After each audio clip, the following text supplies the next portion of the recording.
जिंदगी का पैमाना आपके दोस्त होते हैं, यानी जिंदगी दोस्तों से मापी जाती है।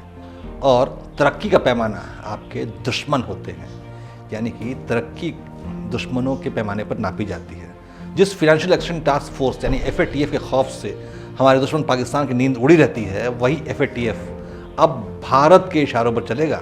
जी हाँ, नमस्कार, उदय न्यूज़ स्वागत है आपका। मैं हूं अंशुमान आनंद। अंतर्राष्ट्रीय स्तर पर भारत को एक और बड़ी कामयाबी मिली है।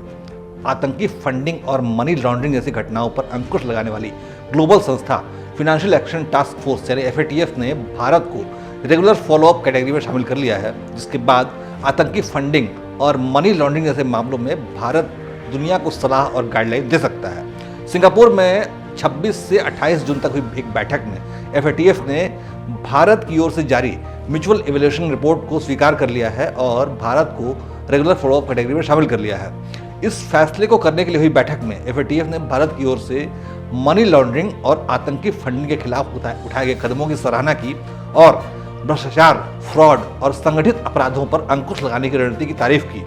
इसमें कहा गया कि भारत ने जन धन योजना और मोबाइल को आधार जैसे पहचान पत्र से लिंक करने जैसी योजनाएं चलाई, जिसका फायदा पैसों के लेन देन की निगरानी में मिला। ये कदम भारत को मनी लॉन्ड्रिंग और आतंकी फंडिंग जैसे मामलों से लड़ने में काफी मददगार साबित हो रहा है। भारत में डिजिटल ट्रांजैक्शन बढ़ने से पैसों की आवाजाही पर नजर रखी जा सकती है और आतंकी फंडिंग पर करारा प्रहार हुआ है। FATF की इस फॉलोअप कैटेगरी में शामिल होने वाला भारत 5वां देश है। इसमें G20 समूह के 4 दूसरे देश भी शामिल हैं। FATF की सिफारिशों और गाइडलाइन को दुनिया के 200 देश मानते हैं। इस लिहाज से भारत भी अब इस मामले में दुनिया को सलाह और गाइडलाइन देने की एक अहम स्थिति में पहुंच चुका है। FATF के म्यूचुअल इवैल्यूएशन में भारत के प्रदर्शन को स्वीकार किए जाने से हमारी उभरती हुई अर्थव्यवस्था को भी लाभ मिलेगा, साथ ही ग्लोबल लेवल पर हमारी साख भी मजबूत हुई है। भारत की अच्छी रेटिंग से ग्लोबल फाइनेंशियल मार्केट और निवेशकों के बीच भरोसा और बढ़ रहा है। इसका फायदा भारत के UPI पेमेंट सिस्टम को दुनिया के अन्य देशों में लागू किए जाने से भी मिलने की उम्मीद है। FATF की ओर से भारत के इस प्रस्ताव को स्वीकार किए जाने से के पीछे पिछले 10 साल में मोदी सरकार द्वारा उठाए गए कदमों का बड़ा रोल है।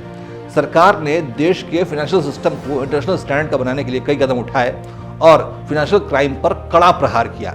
भारत को इस सूची में शामिल किए जाने से अब सीमा पार आतंकवाद से लड़ने में मदद मिलेगी।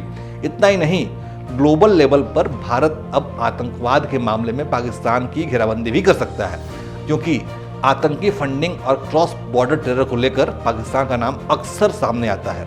भारत का रेवेन्यू विभाग पिछले 2 साल से FATF के साथ मिलकर म्यूचुअल इवैल्यूएशन प्रोसेस पर काम कर रहा था। ये सफलता देश के मंत्रालयों, राष्ट्रीय सुरक्षा परिषद, सचिवालय, राज्य प्राधिकरणों, न्यायिक व्यवस्था, फाइनेंशियल सेक्टर रेगुलेटर्स और कारोबारियों के मिले जुले प्रयास का नतीजा है।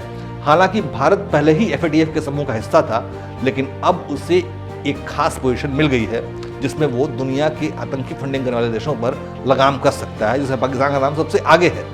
इसलिए जाहिर सी बात है कि भारत की इस उपलब्धि पर पाकिस्तान में हाहाकार मचा हुआ है। जय हिंद, जय भारत।